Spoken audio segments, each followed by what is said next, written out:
Salmo de número 33. Salmo de número 33.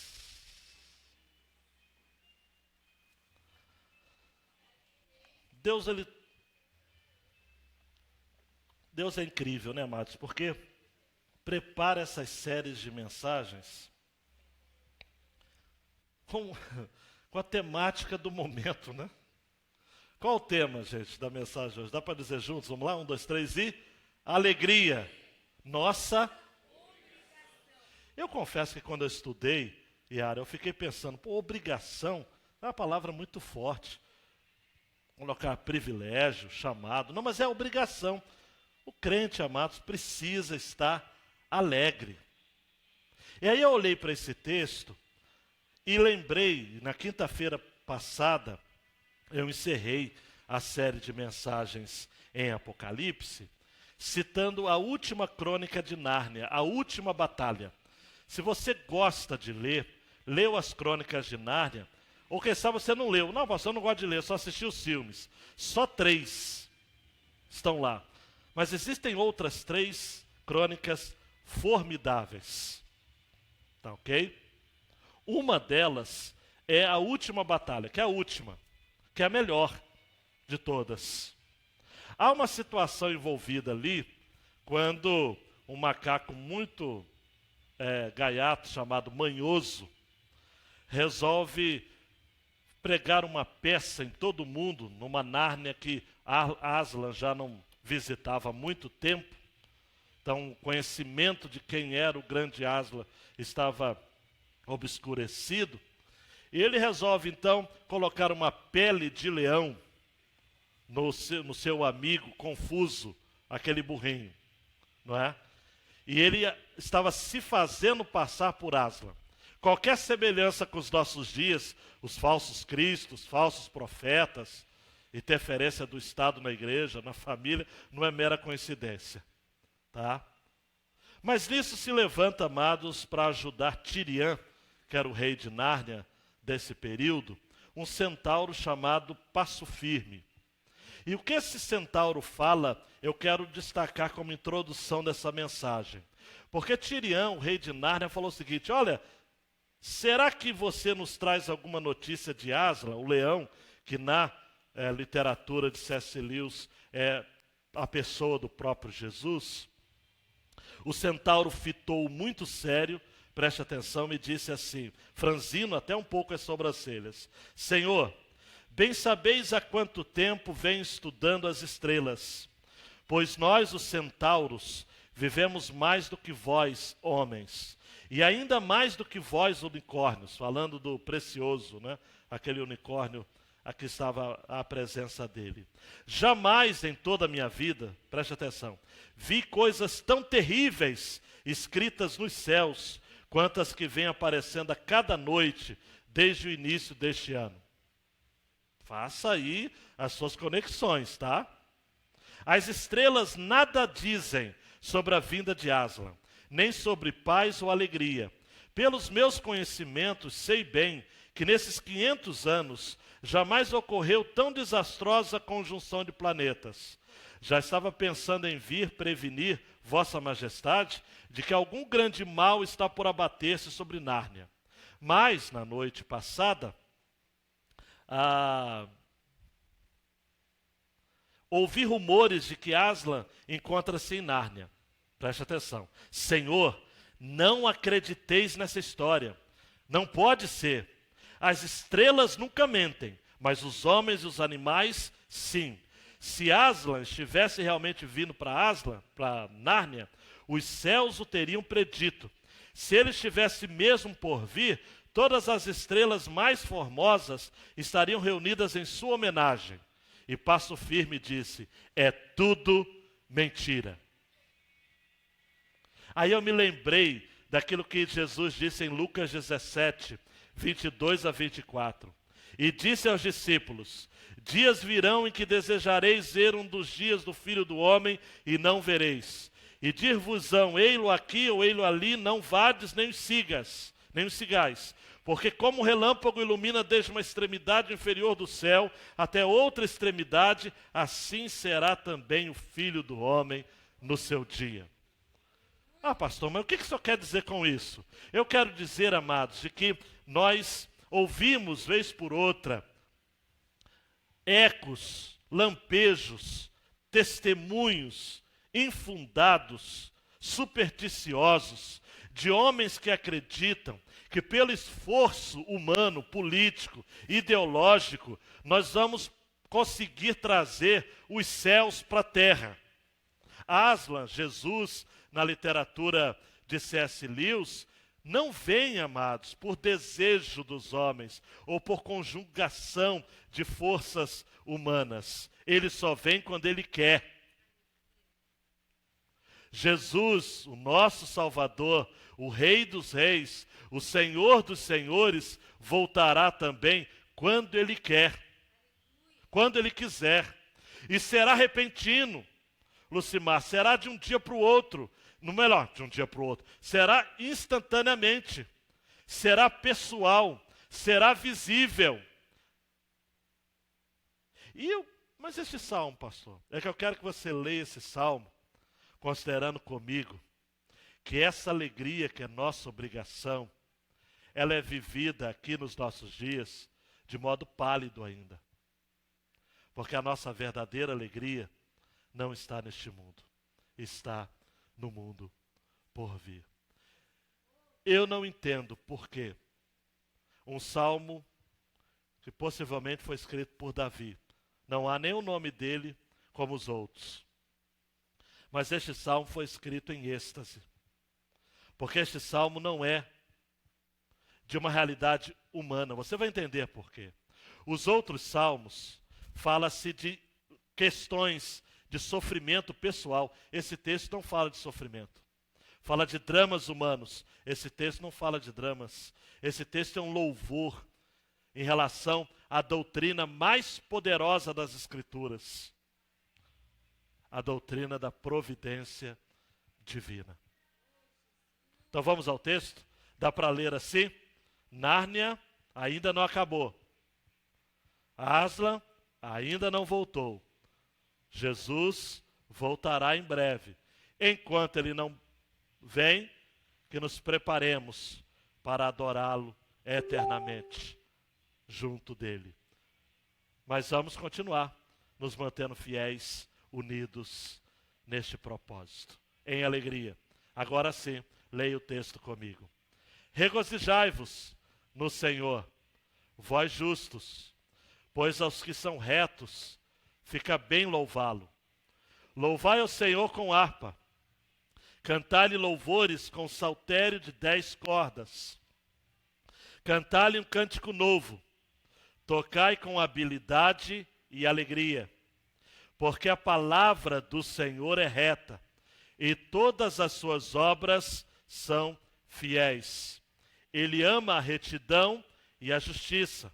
A terra está cheia do amor do Senhor. Os céus foram feitos pela palavra do Senhor, e todo o exército deles pelo sopro da sua boca. Ele ajunta as águas do mar como no montão, faz dos abismos depósitos. Tema ao Senhor toda a terra, temam-no todos os moradores do mundo, pois ele falou e tudo se fez. Ele mandou e logo tudo apareceu. O Senhor frustra os planos das nações, anula os intuitos dos povos. O plano do Senhor permanece para sempre, e os intuitos do seu coração por todas as gerações. Bem-aventurada é a nação cujo Deus é o Senhor, o povo que ele escolheu como sua herança. O Senhor olha lá do céu, vê todos os filhos dos homens, da sua morada observa todos os moradores da terra, aquele que forma o coração de todos eles, que contempla todas as suas obras.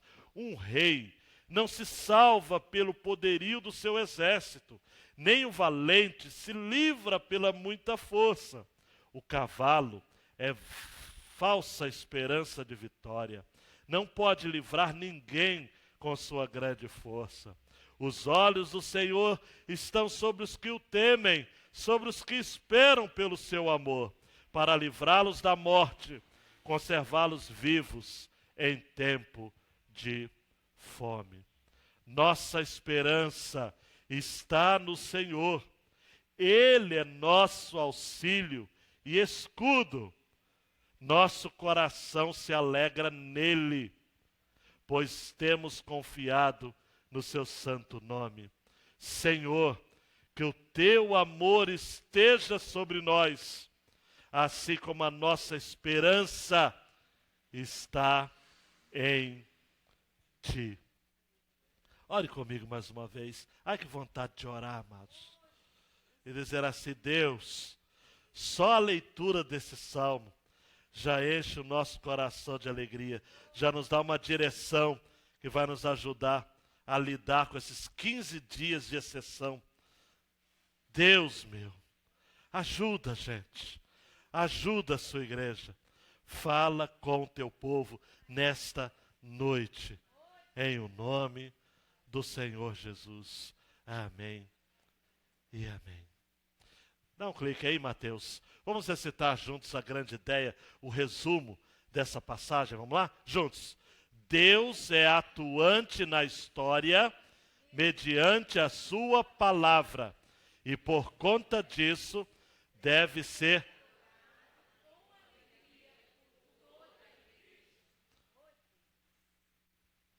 Quem está no comando da história, amados? Deus. Coronavírus não surgiu no laboratório da China.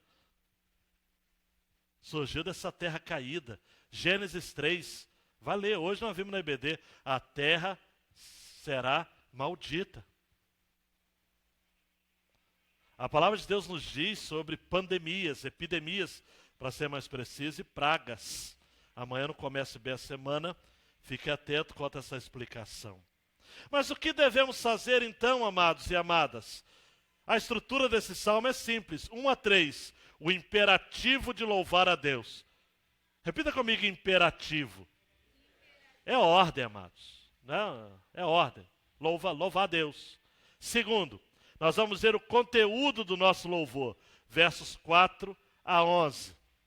E depois vamos ver o resultado de se louvar a Deus, versos 12 a 22. Que o Senhor nos dê graça para a gente completar essa nossa tarefa. É um texto incrível. Primeiro, o imperativo de louvar a Deus. Amados, é fácil. Como que o salmo anterior termina? Abra sua Bíblia. Você está com a Bíblia aberta, com certeza, né? Termina como 32. Alegrai-vos no Senhor e regozijai-vos, ó justos. Cantai de júbilo todos vós que sois retos de coração. Como começa o 33? Regozijai-vos no Senhor, vós justos, pois aos que são retos fica bem louvá-lo. A ordem dos salmos, ela foi feita de uma maneira temática, não cronológica. Por isso que o Salmo 51 vem antes, cronologicamente, do Salmo 32. Mas aí na composição do inário, o livro de Salmos é formidável, amados. Nós vamos ter o prega-palavra no livro de Salmos. Não, aqui não tem ninguém que está nesse nível ainda, nesse módulo. E aí um pastor, conversando com o pastor de Minas, que vai me ajudar a dar aula, ele falou: Ezequias, a aula de estrutura do livro de Salmos fica com você, porque eu ainda não consigo entender como que o salmo é estruturado. É difícil mesmo. Eu não vou dizer que domino. Eu dei uma aula em Salmos, foi um desafio. Cá para nós, a minha aula de estrutura de Salmos foi 3 horas, sem intervalo, lá em Volta Redonda. Ninguém saía, ninguém piscava. Eu desesperado, suando. Porque para entender a temática, há uma teologia aqui. A teologia estabelece a estrutura. Não a estrutura estabelece a teologia. Não é fácil. Esse primeiro livro, que vai até o capítulo 40, todos eles são de Davi, 41, para ser preciso. E são salmos que reforçam a figura do Senhor como rei. Todos os salmos aqui eu poderia ter a palavra rei, estaria bem. Porque é Davi apontando para o rei que viria. Ele não viu, mas nós vimos. Jesus é o rei. Bartimeu tinha toda a razão em Marcos 10, 46 a 52, quando disse: Jesus, filho de Davi, tenha misericórdia de mim. Então, nesse salmo aqui, nós vemos o rei exigindo adoração, com alegria.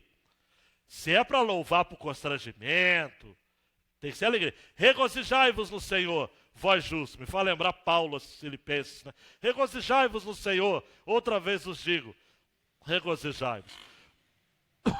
Perdão. Deveria tossir assim, né? Pois aos que são retos, fica bem louvá-lo.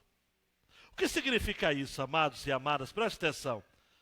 Quem é reto, e a palavra reto aqui significa direito, justo, honesto, fica bem louvar. No original, fica bem significa é bonito, é belo, é formoso. Porque, amados, o louvor a Deus de lábios, usando a expressão de Hebreus, que confessa o nome do Senhor, é bonito, é formoso. Reto aqui não é perfeito, Paulinho, mas é reto aqui, é aquele que busca a perfeição. Porque o homem avalia o que está no exterior. Somente Deus tem acesso ao coração. Aos retos fica bem o louvor. Numa versão diz assim: aos retos convém o louvor. Então o que é o louvor? Pegar uma carona aqui com C.S. Lewis no livro Lendo os Salmos.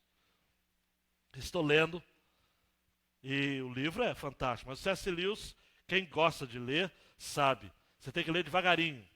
O homem tem uma mente, a gente precisa correr atrás. Mas ele tem uma definição de louvor, Dani, que diz assim: louvor é saúde interior convertida em sons audíveis. Tem que pensar muito ou não tem, gente? Vou até repetir, pastor Léo. Se segura aí. Louvor é saúde interior convertida em sons audíveis. Então aquilo que sai da sua boca precisa haver de uma saúde interior. Isso é louvor. Eu estou equilibrado, saudável interiormente. As lutas são tremendas, mas eu tenho paz. Tenho paz. Sou feliz com Jesus. Eu tenho paz. 1.000 poderão cair à minha direita, 10.000 à minha esquerda. Eu não serei atingido. Eu vou. Amanhã, quantos aqui vão poder ficar em casa amanhã sem trabalhar? Tem que trabalhar, gente. Quem não trabalha também não coma. É meu dia de folga.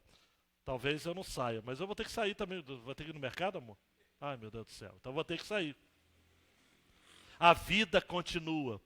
Mas a despeito das lutas, amados, das provas, eu tenho uma saúde interior.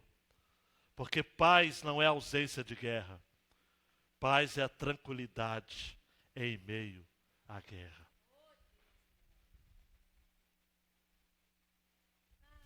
Quem não veio hoje no culto, como é que vai ouvir isso? Eu estava falando com o pastor Léo, nós deveríamos ser incentivados pelo Estado a mantermos os cultos.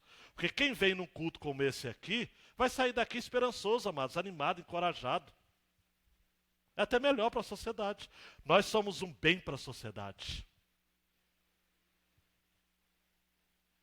Você discorda? Nós somos, já que é para falar, vou falar mesmo. Nós somos o maior bem para essa sociedade. Porque nós temos isso daqui, amados. Palavra de Deus.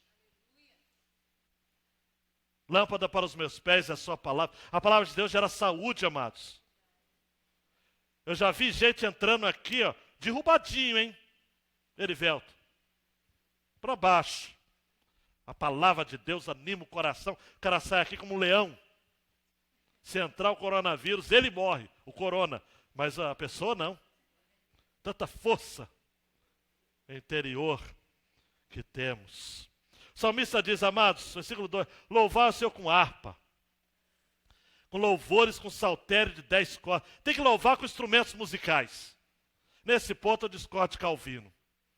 Calvino vai dizer o seguinte, não é porque está nos salmos aqui que a gente deve imitar e seguir literalmente. E Calvino, para quem não sabe, era contra o louvor com instrumentos musicais. Era um homem da sua época. Para Calvino e os puritanos do século XVII na Inglaterra, instrumento musical desvia a atenção da letra da música. Agora cá para nós, não está de todo errado não. Instrumento alto também, aquele barulhão, nem medita da letra, a pessoa nem sabe o que está cantando. Então, é um homem do seu tempo. Mas eu, data vênia a Calvino, a Bíblia nos incentiva a louvar com instrumentos. Eu não vou entrar em detalhes aqui. Harpa. Você já viu harpa sendo tocada? É uma coisa linda, né? Saltério de 10 cordas. Uma coisa linda. Eu não vou estar lendo. Eu separei vários textos aqui, a base bíblica para usar instrumentos no culto. Não vou ler. Realmente não vou ler. Eu só vou dizer que é o seguinte, Jó dizia, Jó 38, 7, que quando as estrelas da alva juntas alegremente cantavam e todos os filhos de Deus jubilavam, referindo-se quando estavam sendo fundadas as bases da terra. Então, aquilo que C.S. Lewis viu na crônica do sobrinho do mago, que Aslan cantava e o mundo era feito, tem base bíblica, tá ok? Desde a fundação do mundo, nós temos Deus cantando, os anjos cantando, para ser mais preciso, né? Os filhos de Deus cantando. A primeira menção de instrumentos na Bíblia está lá em Gênesis, quando fala, esse é o pai dos que tocam instrumentos. Estão comigo? É um tal de Jabal, é isso? Jubal, Jabal. Deixa eu só conferir aqui direitinho. Você vai encontrar isso em Gênesis, no capítulo 4, versículo 21. O nome de seu irmão era Jubal. Este foi o pai de todos que tocam harpa e flauta. Está aqui. Uma outra menção de instrumento está em Êxodo. Miriam lidera o ministério de louvor. Aí o pessoal fica bronqueado, né? Mulher não pode liderar o ministério de louvor. Mas Miriam liderou. Tomou o tamborim nas mãos e todas as mulheres saíram atrás dela com tamborins e com dança. Êxodo 15, 20. Tá? Eu disse que não ia citar, mas vou ter que citar, né? Davi, segundo Samuel 6, 5. Ele tocava instrumentos e reuniu João Batista. Uma equipe musical com instrumentos de pau de faia. Me pergunte o que é instrumentos de pau de faia. Eu não sei. Sei que são instrumentos. Harpas, saltérios, tamborins, pandeiros e símbolos. Instrumento de corda, isso eu sei. Tem alguns aqui. Instrumento de percussão, outros. Faria um louvor acústico.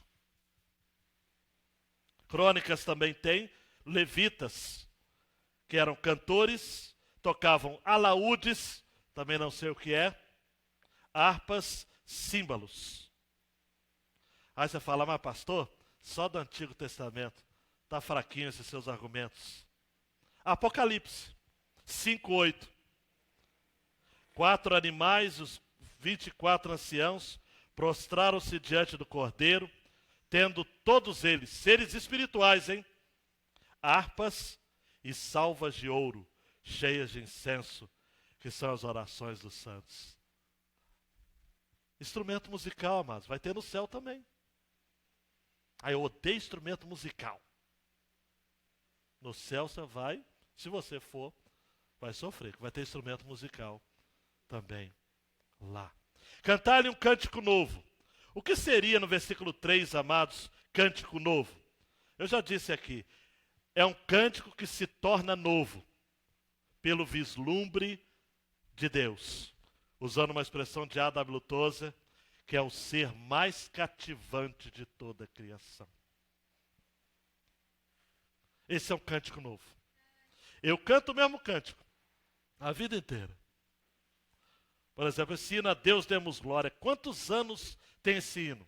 É só ver no inário aí, mas para mim hoje foi novo. Porque eu meditei, usando de novo, mas é uma expressão lindíssima de Tozer. O ser mais cativante de toda a criação. É Deus. É Deus. Poderia falar outras coisas sobre louvor, esse imperativo, mas fico por aqui por causa do tempo, né? Segundo, o conteúdo do louvor. Você vai louvar o quê? Aí eu vou simplificar. O centro da nossa adoração é a palavra de Deus. Vamos ao texto, só para você ver quantas vezes aparece, preste atenção na pegadinha, a palavra, né? Quantas vezes aparece a expressão, vocábulo, palavra. Versículo 4, porque a palavra do Senhor é reta. Versículo 6, os céus foram feitos pela palavra do Senhor. Versículo 9, não está a palavra, o vocábulo palavra, mas subtende-se, pois ele falou e tudo se fez. Ele mandou e logo tudo apareceu. Palavra. Versículo 11. O vocábulo palavra é substituído pela palavra plano. Você concorda comigo que está na mesma linha? Sim ou não? Plano. Então, até o versículo 11, amados, nós temos essas menções. O conteúdo do louvor é a palavra. E aí me faz lembrar uma história que o pastor Zé Carlos, foi pastor auxiliar aqui da Congregacional de Angra. Um dia a gente estava conversando e ele compartilhou. Atualmente ele é pastor da Primeira Igreja Evangélica Congregacional de Niterói, tá? Que é a primeira igreja evangélica na cidade. Estive pregando lá, histórico, preguei no 140 anos, há muito tempo. Uma igreja histórica. E o Zé Carlos contou o seguinte, olha, diz que o Daniel de Souza, que é um cantor, um compositor lá de Santos, é orientado, tutorado, discipulado pelo grande Asaf Borba, lá de Porto Alegre. E diz que o Daniel escreveu uma música e levou para o Asaf Borba. Asaf Borba falou o seguinte, tá bom, mas ainda pode melhorar. É duro, né? Aí o Daniel foi lá de novo, voltou, escreveu e mandou de novo para o Asaf Borba. O Asaf Borba falou o seguinte, melhorou, mas ainda pode melhorar mais. Foi isso, gente, umas 2, 3 vezes. Aí o Daniel de Souza falou o seguinte, meu querido Asaf, desse jeito eu vou copiar o texto bíblico e vou apresentar para o senhor. Ele falou, mas é isso mesmo.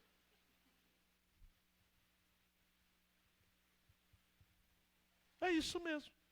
A igreja precisa cantar a Bíblia. Cara pálida. Cara pálida, digo eu. O conteúdo do louvor a Deus, amados, é a palavra de Deus. A palavra de Deus é a fonte de inspiração do adorador, pois ele tem um compromisso de adorar a Deus. Nesse sentido, se segura na cadeira, preste atenção, nesse sentido, apenas nesse sentido, de uma adoração pautada na palavra de Deus, a adoração a Deus é palavra de Deus. É uma declaração muito perigosa que eu vou estar dizendo, mas é isso. Se você canta a palavra de Deus, ela é a palavra de Deus. Por isso que a gente precisa tomar muito cuidado com o que a gente canta. O louvor a Deus, amados, é a palavra de Deus. Deus é fiel, esse texto vai dizer, o Deus da verdade, da retidão, da justiça, da bondade. De modo que, preste atenção, a menos que a nossa adoração se concentre no caráter de Deus, deixamos de fora a pessoa, que deve ser o centro da verdadeira adoração. O autor aos Hebreus disse, pela fé entendemos os mundos pela palavra de Deus, que os mundos pela palavra de Deus foram criados. de maneira que aquilo que se vê não foi feito do que é aparente. E para você que está pensando que é só a criação, Pedro vai dizer em 2 Pedro 3, 5 a 7. Eles voluntariamente ignoram isto, os falsos mestres, que pela palavra de Deus, já desde a antiguidade, existiram os céus e a terra que foi tirada da água e no meio da água subsiste, pelas quais coisas pereceu o mundo de então, coberto com as águas do dilúvio, mas os céus e a terra, que agora existem pela mesma palavra, se reservam como tesouro e se guardam para o fogo até o dia do juízo e da perdição dos homens ímpios. O mundo foi criado pela palavra de Deus e o mundo será destruído pela palavra de Deus. Nós vivemos pela palavra de Deus, nós nos movemos pela palavra de Deus, nós existimos pela palavra de Deus e nós vamos ser julgados pela palavra de Deus e nós vamos ser glorificados pela palavra de Deus. Tudo precisa ocorrer de acordo com a palavra de Deus. Por isso, preste atenção aqui. Versículo 4, a palavra do Senhor é reta. Todas as suas obras são fiéis. Ele ama a retidão, a justiça. Quem Deus é? É aquele que ele se revela. Se revela como? Na natureza, na criação, na história, mas se revela de modo especial onde? Através da sua palavra. Da sua palavra. As suas obras são fiéis, ele ama a retidão, a justiça, a terra está cheia do amor do Senhor. Por que a terra está cheia do amor do Senhor? E eu sei que você é meio crítico e pode estar pensando, se está cheia do amor do Senhor e está acontecendo tanta barbaridade, está cheia do amor do Senhor, porque ainda há um senso de verdade e de justiça e de beleza no meu coração e no seu coração pecador. Era para ser muito pior.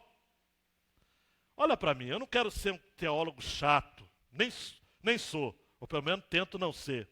Mas sabe por que você vê algo e fala o seguinte, é bonito? Sabe por que você come, me dá até fome agora, um lanche, um doce, e você recheado de leite condensado. Ontem eu comi salada de fruta com leite condensado. E aí tinha um pastor do meu lado e falou, Ezequias, está até babando dos lados. Eu acho que eu pequei, mas a lata de leite condensado em cima. Mas por que você não apenas se alimenta, mas você experimenta o sabor? Porque Deus colocou em você um senso de estética, um senso de prazer, um senso de paladar, um senso de alegria, um senso de beleza. Porque senão você seria um zumbi. Você ia comer. Qual a maior dor, amados, de quem está em estado avançado de câncer, por exemplo? Eu já ouvi. O pessoal fala o seguinte, eu como 1 quilo de açúcar, como 1 quilo de sal, não sinto nada. É uma morte, amados. É uma morte. Deus nos leva a amá-lo. O senso de justiça que eu e você temos não vem do direito, amados. Eu não quero criar uma briga aqui com o pessoal do direito. Mas a teologia não é refém do direito. O direito que é refém da teologia. Porque Deus é o pai do direito. Por isso que quem faz direito, precisa estudar direito bíblico. Há uma matéria, direito hebraico. Tem que nos engolir. A revelação do direito. A noção que nós temos de justiça é uma noção de Deus, amado. A sociedade ocidental deve muito ao cristianismo. Vai ouvir o Jonas Madureira falando sobre isso. Ele fala os dados que ele tem, que muito interessantes. Hoje, a sociedade ocidental está abandonando os fundamentos do cristianismo. Hoje as pessoas nos têm como cristãos que nós somos tapados, que nós somos alienados, acham que qualquer decreto, qualquer posição, os cristãos têm que baixar a cabeça e dizer amém. Porque na concepção dos governantes, nós somos uma massa de manobra. Gente, aqui tem estudioso, amados. Aqui não tem turma boba, não. Tem estudante de direito, de história, tem advogado, tem de sociologia, economia. Nós temos nas fileiras do Evangelho doutores de filosofia, cientistas cristãos. Não é assim não. Teologia mostra Deus, expressa Deus. E Deus é a base. Versículo 9. Ele falou, tudo se fez. 7. Ele ajunta as águas do mar, como no montão, faz os abismos, depois. Deus não tem conselheira, mas Deus faz o que quer. Tema ao Senhor toda a terra, temam-no todos os moradores da terra. Ele falou, tudo se fez, ele mandou, logo tudo apareceu. O Senhor frustra os planos das nações, anula os intuitos dos povos. Se Deus quiser, amados, as Olimpíadas vão ter que ser remarcadas. Copa do Brasil parou. Libertadores foi adiada, tudo. Deus frustra os planos das nações. Nós estamos antevendo um período de crise, amados. Todos vão precisar se curvar diante de Deus. Vão. Não tem como, amados. O plano do Senhor, versículo 11, permanece para sempre. Os intuitos do seu coração. Repita comigo, intuitos do seu coração. Por todas as gerações. Você segura na cadeira aí. Você segura. Nada acontece fora da supervisão providente de Deus. Nada. Não está fora de controle. Eu vejo essas notícias assim, a epidemia está fora de controle. Não. Espera aí. Há um Deus no trono. No ano em que morreu o rei Uzias, eu vi o Senhor assentado no alto sublime. Quem está no trono, amados? Senhor. Se Ele quiser, amados, Ele faz. Agora, se Ele não quiser, eu quero estar junto com Deus sempre, amados. Olha, me perdoe a simploriedade do que eu vou dizer. Repita, simploriedade. Mas eu quero estar do lado de Deus sempre. Sempre. Deus, o que o Senhor quer? Eu quero estar. É para eu me reunir com meus irmãos? Eu vou estar. É para eu não ter medo? Eu vou estar. Eu não vou ter medo. É para eu confiar? Sim. Há um Deus no trono. Há um Deus, amados. Há um Deus. Estados Unidos parece que há uma convocação para oração. Tem que ter. Nós temos que orar muito, amados, mas crer que o mundo não está desordenado. Para terminar, qual o resultado de se louvar a Deus? Aí é que vem o versículo 12. Bem-aventurada é a nação cujo Deus é o Senhor, o povo que Ele escolheu como sua herança. Aí tem candidato aí político que usa esse verso. Pois é, irmãos, votem em mim, cristão, vote em cristão, porque bem-aventurada é a nação cujo Deus é o Senhor. Se você ouvir isso, e o candidato for seu amigo, chama ele no canto e fala o seguinte: meu amigo, o pastor Ezequias esteve expondo o Salmo 33, e ele fala sempre que a gente tem que entender a Bíblia no seu contexto geral. Aquela nação de Salmo 33, verso 12, é a nação dos eleitos, dos salvos. É o povo dentro do povo. Então, bem-aventurada é a nação cujo Deus é o Senhor e cujo povo Ele escolheu como sua herança. Então, a intenção do texto não é afirmar politicamente alguém, mas é dizer que essa nação e esse povo é um povo particular de Deus. É Deuteronômio 19, 5. Se diligentemente ouvirdes a minha voz e guardardes a minha aliança, então sereis a minha propriedade peculiar dentre todos os povos, porque toda a terra é minha. E 1 Pedro 2,9, mas vós sois a geração eleita, o sacerdócio real, a nação santa, o povo adquirido, para que anuncieis as virtudes daquele que nos chamou das trevas para a sua maravilhosa luz.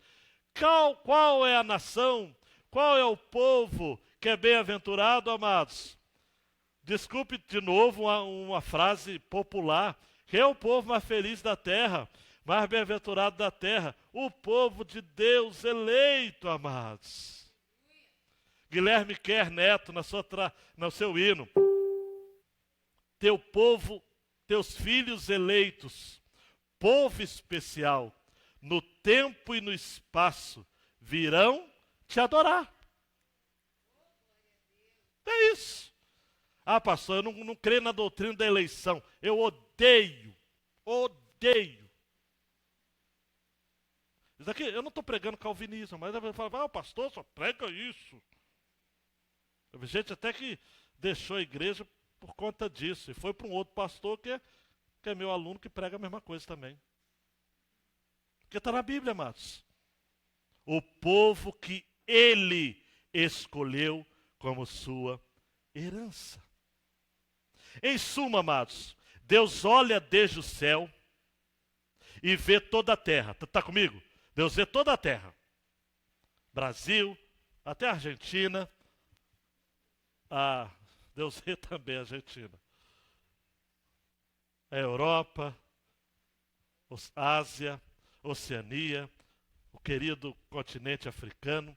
Deus olha desde os céus. Versículo 13. O Senhor olha lá do céu, vê todos os filhos dos homens. Repita comigo, todos os filhos dos homens. Da sua morada observa todos os moradores da terra. Repita comigo, todos os moradores da terra. Aquele que forma o coração de todos eles, contempla todas as suas obras. Jamais seremos desassistidos pelo Senhor, amados.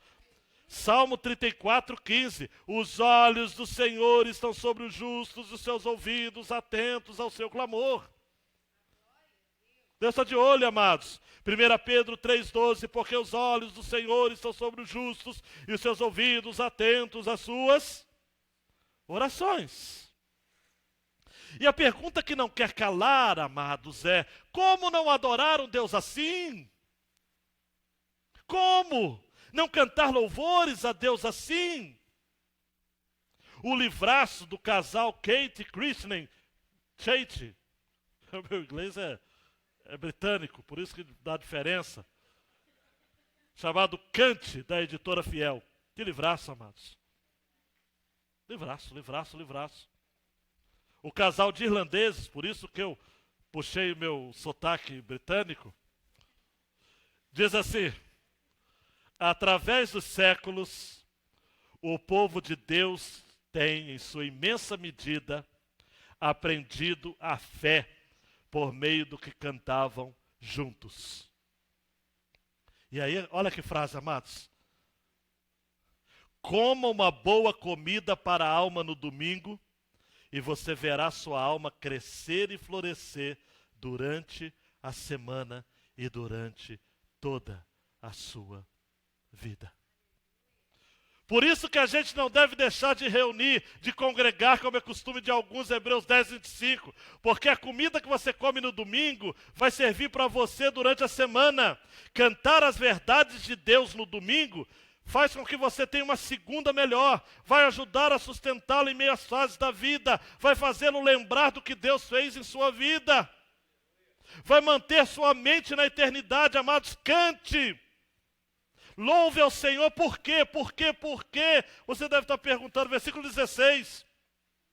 Porque um rei não se salva pelo poderio do seu exército, nem um valente se livra pela muita força.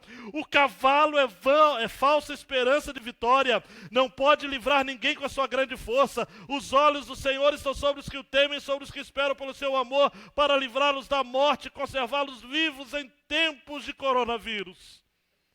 Em tempo de morte. Amados, o rei não se salva pelo poderio do seu exército. Eu vou traduzir pela linguagem de hoje. Um presidente, amados, não vai se salvar confiando nos seus apoiadores humanos. Até mesmo porque quem colocou o presidente, o nosso presidente, no poder foi Deus. Eu sou tão louco que eu acho que se ele tivesse um voto, seria eleito. Se Deus quisesse. Oh, agora eu fui. Porque foi Deus que colocou. Então o nosso presidente precisa confiar, não nos seus apoiadores, porque eles são oscilantes. Ele tem que confiar em Deus, que o colocou lá. E quando ele deixar de confiar em Deus, um rei não se salva pelo poderio do seu exército, nem um valente se livra pela muita força. Você acha que uma pessoa que vai dizer o seguinte: eu encaro, o quê? Coronavírus? Violência? Eu encaro. Pela sua própria força? Não. Ninguém.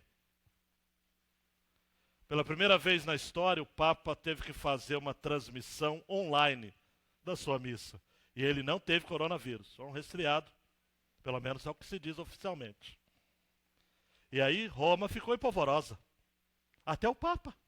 O Papa que é pop, como diz a música, até ele é. Porque ninguém está livre. Olha para mim. Ninguém está livre. Os olhos do Senhor estão sobre os que o temem, sobre os que esperam pelo seu amor, para livrá-los da morte e conservá-los vivos em tempos de fome. Por quê? Você segura aí. Para terminar 20 a 22, nossa esperança está no Senhor. É nosso auxílio e escudo. Nosso coração se alegra nele. Você se alegra em quem, amados? Em Deus. Nosso coração se alegra nele porque temos confiado no seu santo nome. Senhor, que o teu amor esteja sobre nós, assim como a nossa esperança está em ti. Os versos 20 a 22, sem querer ser chato, professora de português, repete várias vezes os pronomes nossa, nosso, no, teu e ti. É muito pessoal, mas ao mesmo tempo é muito comunitário. Nossa esperança está no Senhor. Nosso auxílio e escudo. Nosso coração se alegra nele. Que o teu amor esteja sobre nós, assim como a nossa esperança está em ti. É diferente dos outros salmos, que o salmista fala só de si, né? O outro que a gente vai ver domingo que vem, no outro domingo, 34, é muito dele, né? Mas esse não é nosso. Por quê? Porque é o canto dos céus. É o canto da Nárnia restaurada, de novos céus e de nossa terra, nova terra. O nosso louvor só alcança o objetivo de Deus quando passamos a amá-lo mais. Bem como amar a Deus mais e amar também ao seu povo. Nesses últimos minutos, para você levar para casa, Mateus, pode soltar aí.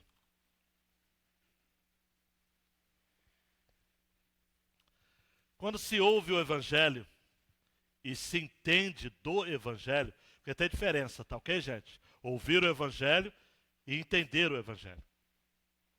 O coração é abraçado pela fé e é uma constante. Passa-se a estar plenamente envolvido com o canto congregacional. Aí eu vou pegar pesado com você mais uma vez. E Bob Kauflin vai dizer isso. O culto não é sobre música, técnicas, cânticos ou metodologias. O culto é uma questão de coração. E se você não tem prazer de cantar no meio do povo de Deus, é porque a sua experiência com Deus tem sido insuficiente.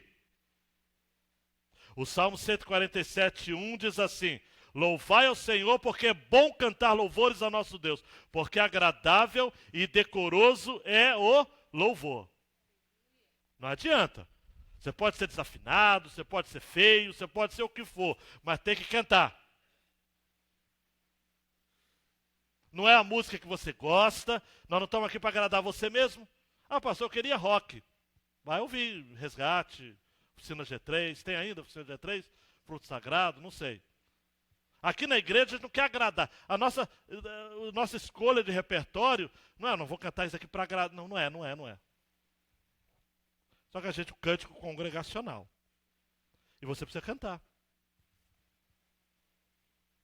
Canta. Você só não canta se você não concordar com o que você canta. Tem que cantar, amados. Cantar. É bom cantar louvores. A Bíblia diz, é bom. Mas a pessoa vem, eu vejo adolescente que vem aqui para o culto, cara. Sei lá, tá doido para terminar o culto, para acabar logo. Canta, meu querido. Solte o grito da garganta, como diz o Silvio Luiz. Canta. Para torcer pro seu time, você vibra, né? Canta. Para cantar outras músicas, talvez, você ouve e logo você já fica ligadão. Louva a Deus, cara. Só existe uma coisa que a gente faz na terra que a gente vai fazer no céu. O que é? Cantar. Ninguém vai casar nem se dar em casamento. Só se o Weber Campos pai tiver certo. Mas ninguém vai casar, nem vai se dar em casamento. Mas a gente vai cantar. Dá o dízimo. Vai dar o dízimo no céu? Não. Vai ter tesouraria no céu? Não vai. Conselho fiscal, diácono, pastor. Culto infantil. Mas o que vai ter no céu, gente? Louvor. Louvor. Louvor.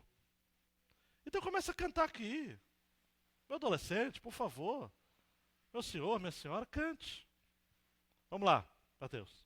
Nossa identidade e nosso destino estão definidos pela nossa relação com a palavra de Deus. Não é a sociedade que nos define. Não é a nossa família que nos define. E muito menos não é a religião que nos define. Eu queria ter tempo para falar sobre isso. Quem você é? Jonas estava lá no barco. Qual foi a primeira pergunta que os marinheiros pagãos fizeram para Jonas? Quem é você? Ele falou, eu sou adorador do Deus do céu. Ah, Jonas, brincadeira, hein? Quem é você, Jonas? A nossa identidade, talvez seja a pergunta mais séria isso, quem é você? Mas quem lhe define é a palavra de Deus. Aí a gente vê no cântico do Hilson, né, que a gente canta aqui. Escolhido, perdoado, eu sou quem dizes que eu sou. Tu és por mim até o fim, eu sou quem dizes que sou. Em tua casa, ó Pai, há um lugar para mim, sou filho de Deus. Sim, eu sou. Quem é você? Pergunta para o seu lado, quem é você? Você responde, eu sou filho de Deus. E se for mulher, eu sou filha de Deus. Não é a sociedade que nos define. Eu fico bronqueado com isso, a sociedade nos define. Ah, você é progressista, você é conservador. Ah, você é classe B, você é emergente, você é elite. Ou a cor que me define. Você é negro, você é branco. Existem questões culturais, históricas, que eu não quero abrir mão, mas você é filho de Deus, negro. Filho de Deus, branco. Qual a sua identidade? Filho de Deus. Só uma curiosidade, abrir um parênteses. Você sabe que rasgar identidade, a carteira de identidade, é crime contra a República?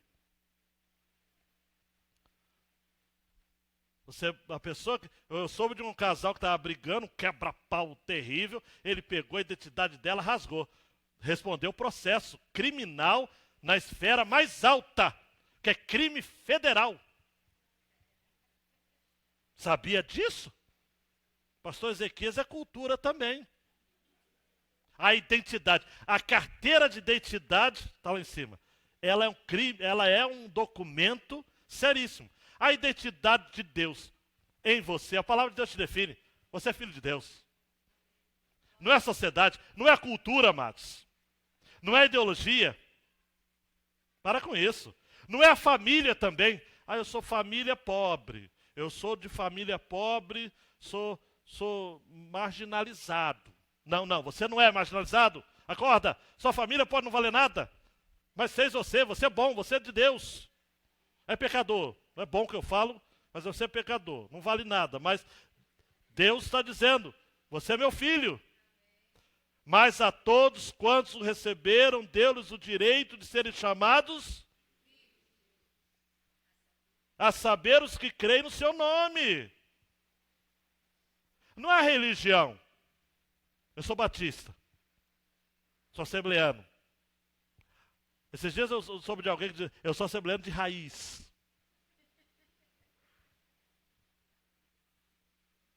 Não.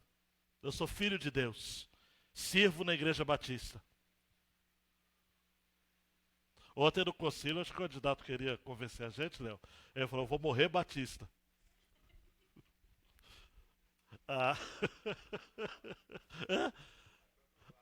Teve pastor que deu glória a Deus. Falou, tá aprovado. Tá aprovado. Vou morrer batista, né? A gente brinca e tudo. Não, você é filho de Deus. Denominação é coisa de homem. Tá? Nós servimos a Deus na igreja batista.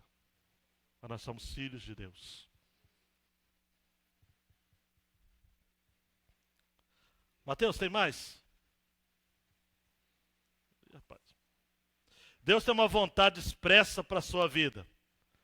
Se Ele está demorando para lhe dar algo que você tem esperado, não é porque Ele está caprichando. É porque você não está preparado para receber mesmo. Juninho, presta atenção nisso daqui. Porque eu tenho uma música que está em voga aí e tem muita gente ensinando isso. Se Deus está demorando a te dar sua bênção, Ele não está demorando, Ele está caprichando. Para. Bobona, onde você aprendeu isso? Se Deus está demorando para lhe dar algo, é porque você não está preparado. Isaías 55, 8 e 9. Porque os meus pensamentos não são os vossos pensamentos, nem os vossos caminhos os meus caminhos, diz o Senhor.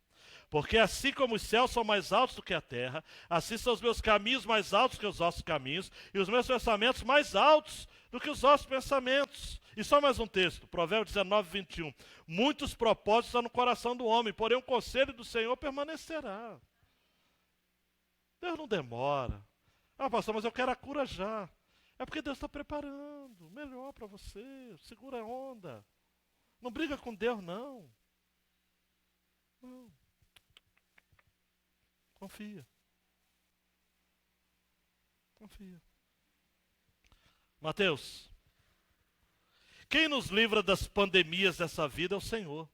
Podemos e devemos tomar todas as precauções. Teve até um pastor que estava citando Joel, acho que é Joel, né?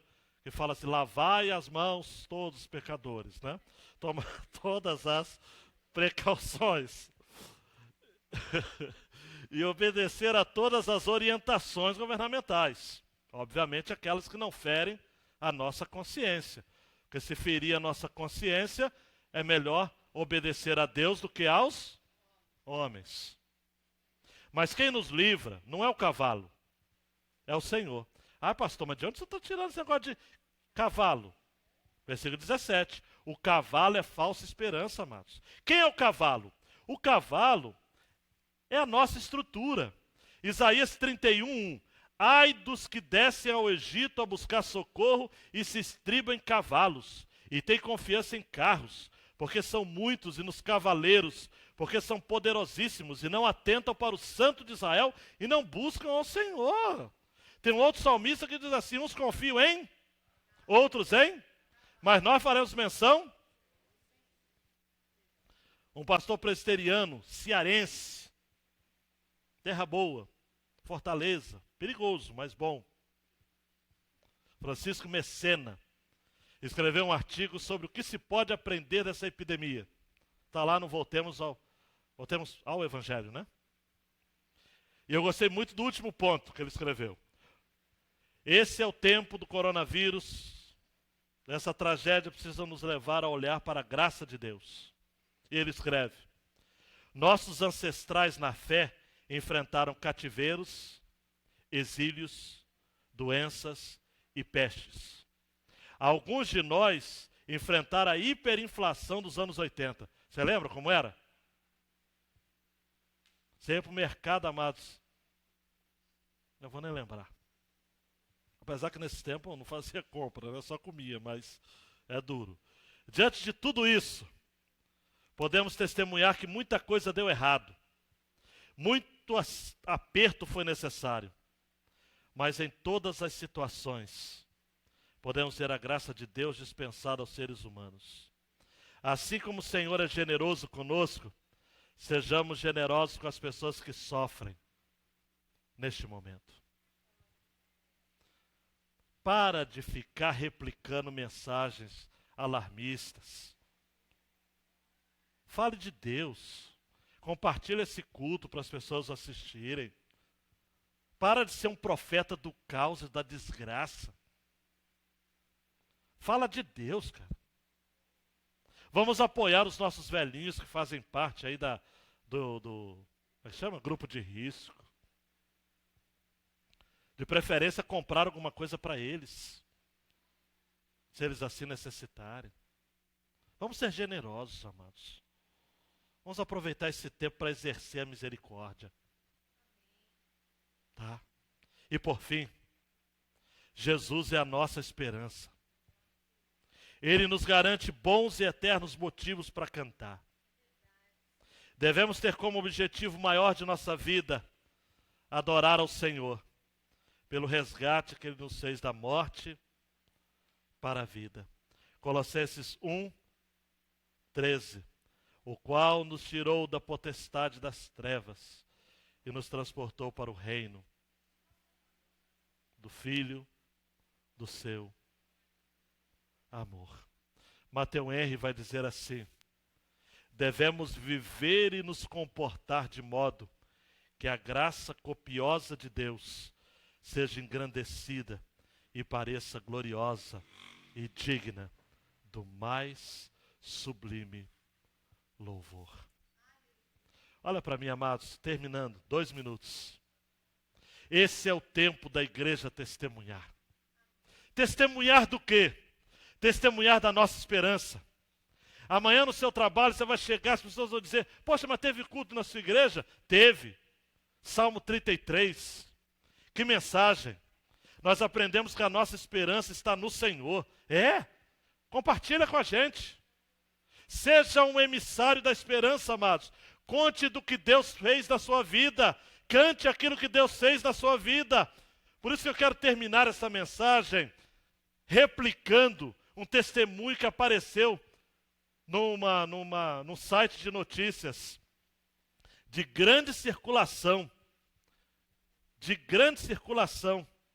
O testemunho desse cidadão aqui, Mateus, não sei se a luz dá para ver, esse é o Marcelinho Paraíba. Ah, pastor, mas eu não conheço Marcelinho Paraíba. Gente, esse foi um dos jogadores mais bem-sucedidos da história recente. Jogou sem manifestações, tá? Jogou no Flamengo, jogou no Grêmio, jogou no São Paulo, jogou no Sport, jogou na Alemanha. Não jogou no maior de todos, mas por várias equipes aqui. E o jogador que vai se despedir dos gramados numa equipe pequena lá de Campina Grande e vai treinar até um time de lá chamado Águia. Campina Grande tem o 13 e tem o Botafogo da Paraíba, se não me engano, é de lá também. E tem esse Águia, que é um time menorzinho, ele está lá. Mas ele deu uma declaração muito interessante essa semana. Ele disse o seguinte: uma coisa, presta atenção, uma coisa que eu me arrependo e que me fez perder muito dinheiro é essa história de viver em farra, em algumas situações que não eram muito boas. Isso me prejudicou um bocado. Mas, felizmente, hoje a minha realidade é outra. Eu não tenho mais esses hábitos. Eu posso não ter mais o dinheiro que um dia eu tive, mas eu sou muito rico das graças de Deus. Marcelinho Paraíba tem toda a razão. Tem como deixar de adorar um Deus assim, amados? Repito, tem como? Tem como ficar em casa? Tem como? Mateus, Deus é atuante na história, mediante a sua palavra, e por conta disso deve ser adorado com alegria por toda a igreja. Fique de pé, meu querido.